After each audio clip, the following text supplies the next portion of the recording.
Melakukan usaha pertanian dengan memilih komoditas tanaman jambu kristal merupakan sebuah usaha yang cukup menjanjikan. Sebab jika kita melihat permintaan dan kebutuhan pasar terhadap jambu kristal ini cukup tinggi. Jadi sangat tepat jika pilihan usaha pertanian kita adalah jambu kristal. Seperti usaha yang saat ini sedang dilakukan oleh Pak Badri.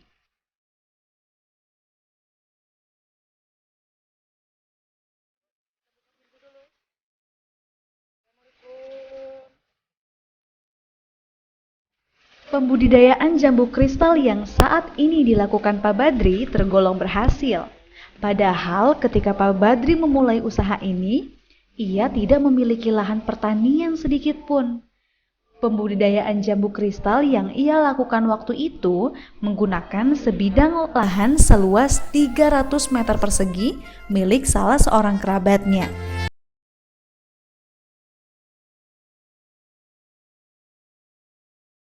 Ketekunan dan keuletannya, usahanya terus berkembang pesat hingga seperti sekarang ini.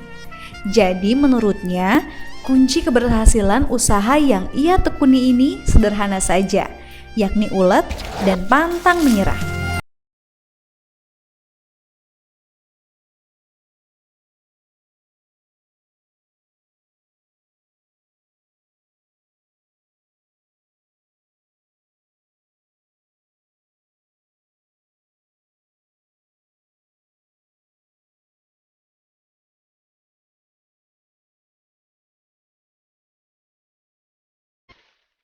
Saat ini, lahan pertanian Pak Badri cukup luas loh pemirsa.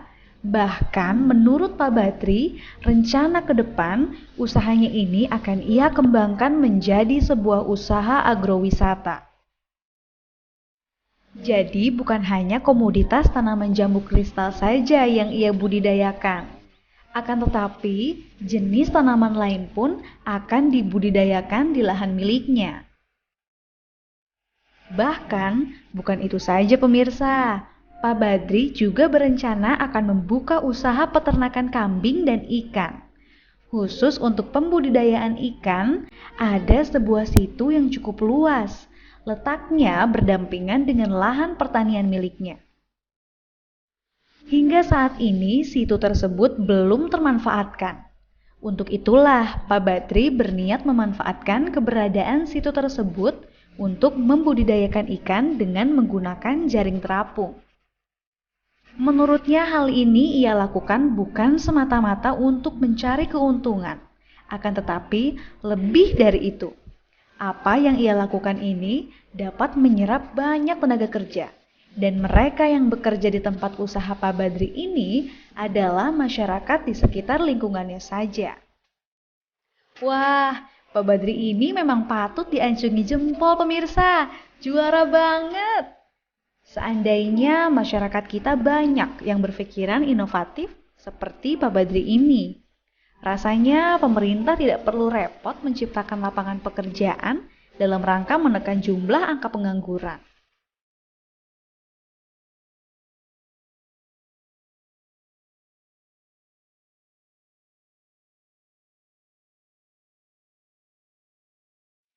Kalau pemirsa ingin tahu lebih banyak tentang usaha yang saat ini dilakukan oleh Pak Badri, ayo kita simak penuturan Pak Badri berikut ini. Baik, saya akan menerangkan tentang budidaya jambu kristal. Nama saya Badri, Desa Cikarawang. Awal mulanya saya menanam jambu kristal ini adalah binaan dari IPB mulai bulan Maret tahun 2009.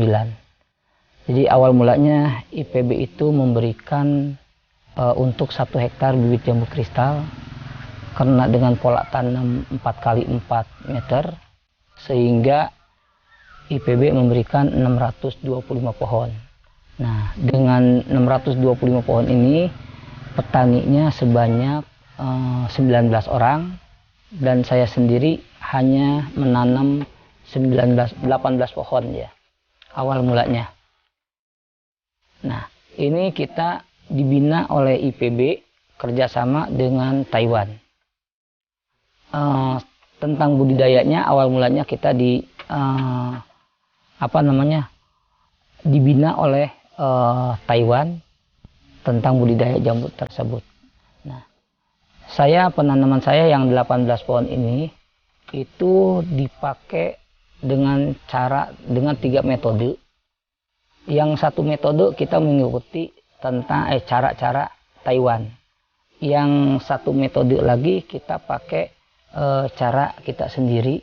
Nah, dan baik itu mulai dari penanamannya, pemupukannya dan sebagainya itu kita pakai 3 metode. Nah, setelah hasil 6 bulan kemudian itu kita ada hasil yang paling bagus. Pada saat kita perluasan atau memperbanyak kita nanam itu, kita pakai tanaman atau cara yang paling bagus. Nah, kita menanam lagi sebanyak 150 pohon dengan kita menyewa lahan. Ya. Dari 150 pohon pun itu kita ada 20 pohon kita pakai percobaan lagi. Karena saya biasa dari Astra, kita selalu ingin improvement, perbaikan hasil ya. Dari 20 pohon itu kita juga pakai 3 metode. Dan ternyata ada hasil yang memang paling bagus ya. Tahun 2011, itu tadi tahun 2010 ya kita nanam lagi 150. Tahun 2011 kita nanam lagi sebanyak 400 pohon dengan metode yang terakhir yang itu paling bagus. Nah, alhamdulillah kita punya jambu yang jumlahnya sekarang itu menjadi 778 pohon. Jadi 18 pohon yang pertama dapat pemberian dari IPB, yang 150 pohon itu tambahan di tanah sewa, dan kita nanam lagi 600 pohon. Nah, jambu tersebut memang saya yakin karena itu jambu itu juga rasanya enak, bagus, harganya juga bagus, pasarnya juga dijamin karena diterima oleh ICDF. Kita semakin berani untuk menanam itu semakin banyak. Bahkan alhamdulillah sekarang ini jambu ini sendiri kita banyak sekali yang para pejabat juga yang berkunjung ke tempat kita, dan kita juga udah menjadikan tempat untuk pelatihan mahasiswa, anak-anak sekolah yang berkunjung ke sini. Bahkan calon penanam pun banyak yang belajar ke kami bagaimana tentang cara budidaya jambu kristal ini yang baik.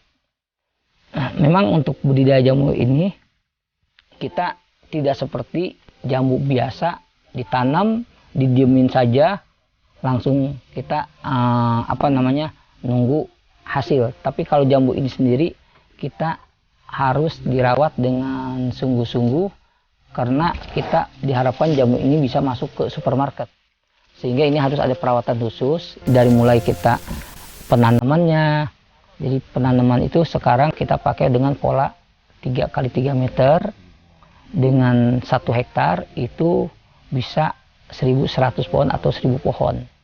Nah, dan jambu ini dengan pengalaman kita ini kan ya, itu 1 pohon itu bisa menghasilkan setahun itu minimal 40 kilo. Kalau 1 pohon itu 40 kilo, tidak usah pakai harga dengan 15.000, dengan harga 10.000 aja. Itu per pohon itu bisa menghasilkan tadi 400.000. Kalau 1 hektar tadi 1.000 pohon, berarti udah 400 juta. Kita sebagai petani mau nyari pertanian apa lagi?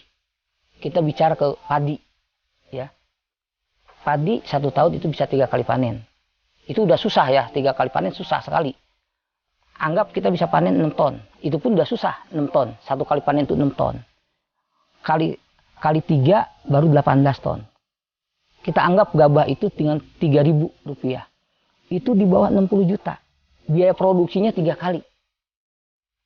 Kalau jambu tadi 1 hektar, kalau memang kita benar-benar cara ininya, tadi udah ketahuan.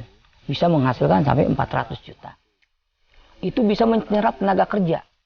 1 hektar itu minimal 6 orang. Kalau itu kita hanya dengan budidaya jambu tadi dibuahkan. Itu bisa kita menggaji orang dalam tanah 1 hektar itu bisa 6 orang atau senilai 90 juta untuk tenaga kerja. Secara tidak langsung kita menciptakan lapangan kerja itu. Nah, ini yang menjadikan saya ingin budidaya jambu ini sampai disebarluaskan, karena ini sangat produktif, bisa membantu orang-orang tadi di sekeliling kita.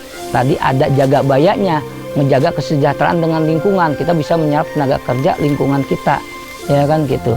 Dengan hasil juga di atas sama dengan UMR. Kita bisa menggaji 50.000 per hari kepada laki-laki, dan untuk perempuan kita bisa menggaji 30.000 per hari, ya. Adapun kesininya, karena ini kita banyak yang melirik dari kalangan, baik itu dari dinas maupun di IPB, dengan kita banyak event-event ada ikut dengan pameran-pameran, dan mereka juga merasakan jambu ini enak rasanya. Sampai terakhir kemarin itu kita mau lebaran itu, untuk bingkisan atau untuk para pejabat itu, dengan adanya tadi kita ikut juga pameran di Monas pada tanggal 23 September 2012, cintailah buah lokal, dan ternyata jambu kita ini mereka anggap enak gitu. Sampai-sampai lebaran pun banyak yang beli buah itu, jambu ke saya sampai 4 kintal. Atau untuk 8 orang itu sampai 4 kintal, 5 kilo. Dan bahkan minta untuk open house, Pak Presiden pun pakai jambu kristal. Dan kemarin terakhir pada saat 17 Agustus itu untuk displaynya itu pakai jambu kristal. Sehingga banyak pejabat-pejabat negara, bahkan kedutaan-kedutaan, banyak yang tahu rasa jambu kristal. Dan yang akhirnya sekarang oleh pemerintah, jambu kristal ini akan diangkat menjadi bukan hanya untuk mengganti buah impor, tetapi juga nanti dengan jambu kristal itu ingin menjadi ekspor terbesar di dunia. Karena kita punya kapasitas, punya potensi alamnya ada, SDM-nya ada, ya kan. Ini bukan mimpi sebetulnya kalau memang semua mendukung, baik dari para petaninya, pemerintahnya gitu. Itu. Nah gini ya, kita kebetulan juga memang kita dari Astra, kita selalu punya semua pengeluaran itu kita catat. Kenapa? Itu untuk sebagai bahan dasar modal ya. Kita sampai udah punya RAB per pohon. Dari mulai bibit sampai pupuk dan tenaga kerja per pohon itu Rp118.000 sampai panen. Nah, makanya kalau bagi orang yang mau nanam jambu kristal tanpa modal, ini kayaknya mungkin bisa ngelihat bapak-bapak ini di sebelah saya juga banyak pohon jambu, tapi tanpa modal itu hasilnya nggak sempurna, nggak bagus gitu. Tadi kan saya setiap penanaman itu ada selalu perbandingan. Tadi dengan cara metode seperti ini, metode seperti itu, sebetulnya kita untuk mencari untuk improvement, perbaikan bagaimana tentang budidaya jambu yang baik. Setelah itu menjadikan top atau hasil yang secara kualitasnya bagus, kuantitasnya juga banyak, ya bagus. Nah, itu jadikan standar. Ternyata dengan standar tadi kita membutuhkan biaya per pohon itu Rp180.000. Itu udah keseluruhan tenaga kerja, bibit, dan bahan semprotannya, pupuk kandang dan pupuk toko, itu semuanya. Makanya saya terus terang aja, tadi kita pertama nanam hanya 18 pohon, kita tidak punya lahan di sini. Itu pun lahan adik. Nah, saya berani nyewa. Tahun berikutnya berani nyewa. Bisa nanam 150 pohon dengan tanah sewa tadi, ya kan? Karena saya yakin, karena ini buahnya bagus, kita berani memperbanyak ini. Nah, saya pertama dengan nyewa tadi kita pinjem modal 50 juta. Gitu. Pinjem modal 50 juta, kita bisa nanam, dan kita alhamdulillah seperti sekarang yang tadinya kita tanah tidak ada tanaman di tanah sendiri, sekarang udah 3.000 meter di tanah milik sendiri. Melakukan perbanyakan pohon itu dengan cara cangkok. Itu pun pertama kita memperbanyak itu untuk kebutuhan kita untuk tambal sulam. Karena ada yang mati kena rayap, itu kita nyangkok. Nah, terus kita juga nanam hanya 60 pohon, kita nyangkok. Ternyata hasil cangkokan kita itu lebih bagus daripada akulasi. Nah, akhirnya jadi sebelum kita jual itu sebetulnya kita tanam di tempat kita sendiri. Ya, setelah kita bandingkan, bahkan kita pernah ada uji coba nanam yang cangkok dengan akulasi dengan waktu yang sama. Itu dalam 1 tahun perbedaannya jauh sekali besarnya dan hasilnya. Dan saya juga berpikir kalau cangkok ini, kalau istilah dalam matematik itu sama dan sebangun, description-nya akan sama. Kalau akulasi itu bisa aja dia kawin dengan yang bawah. Itu juga bisa. Kenapa kita bisa bicara gitu? Karena kita punya bukti-bukti. Itu ada jambu kita satu pohon itu, yang satu kristal, yang sebelah kristal, yang sebelahnya lain gitu. Nah itu, seperti itu. Jadi karena saya dari Astra biasa harus bicara dengan fakta data, dan kita juga dengan analisa. Karena ini merupakan usaha, kita juga punya analisa usahanya gitu. Itu kalau kita cangkok juga itu kita harus tahu juga cara nanamnya. Jadi nanam cangkokan dengan nanam akulasi itu harus beda. Kalau cangkokan itu harus agak dalam dulu ya, karena nanti yang tunas-tunas baru itu nanti harus kekubur. Sehingga yang tadi batang awal itu kita anggap menjadikan batang tunggal gitu. Jadi di dalam nanti di dalam tunas yang baru kalau dia kekubur itu akan ada akar-akar baru. Sehingga kalau istilah kita nyambung gantar atau nyambung galah itu 2 tali. Kalau 1 tali kan nggak kuat. Kalau 2 tali akan kuat gitu. Bahkan yang usahanya pun akan banyak, di bawah ada yang usaha juga, yang di atas ada usaha gitu. Makanya pertumbuhannya juga lebih cepat gitu. Itu dari segi pertumbuhan. Terus dari segi description-nya itu akan sama dengan aslinya. Walaupun nanti tumbuh dari akar atau dari batang dari bawah manapun itu akan sama tetap kristalnya. Tapi kalau kita akulasi, kita lupa aja itu tumbuh yang dari bawah, itu jambu lokal lagi gitu. Seperti itu ininya. Makanya kita untuk perbenihan atau perbanyakan dari saya itu pakai cangkok sistemnya. Dan pohon kita juga alhamdulillah kita udah punya pohon indukan yang disertifikat. Dan khas itu dari BPSB itu mulai tahun 2011. Dan hasil dari cangkokan kita juga udah punya menghasilkan label biru atau benih subar, dan bahkan sekarang kita sudah bisa menghasilkan benih sumber atau label ungu gitu. Setelah ini dikenalkan ke Pak Menteri Pertanian ya, jambu ini akan dijadikan buah Nusantara, sehingga ditanamnya itu bukan hanya di Kabupaten Bogor ya, tapi ini dipesannya untuk di Nusantara. Nah kita alhamdulillah kami sudah di sertifikat indukannya itu 600 pohon. Satu pohon itu bisa memproduksi minimal 200 sampai 300 pohon. Sehingga kita 1 tahun itu bisa memproduksi sampai 180.000 pohon. Dan tahun ini sendiri saya memproduksi kurang lebih 60.000 pohon.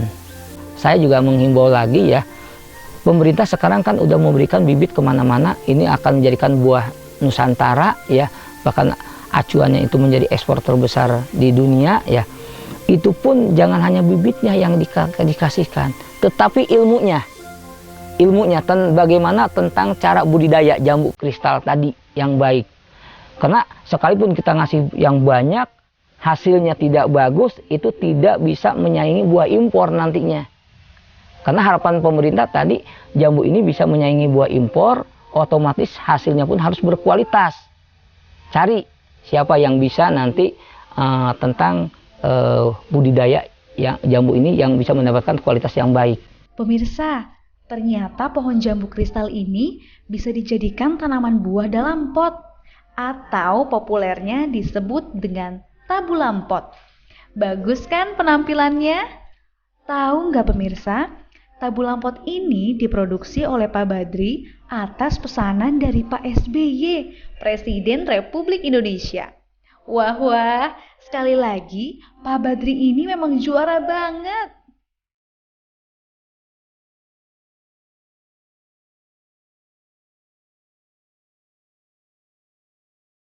Oke pemirsa, kami akhiri perjalanan di kebun jambu kristal ini.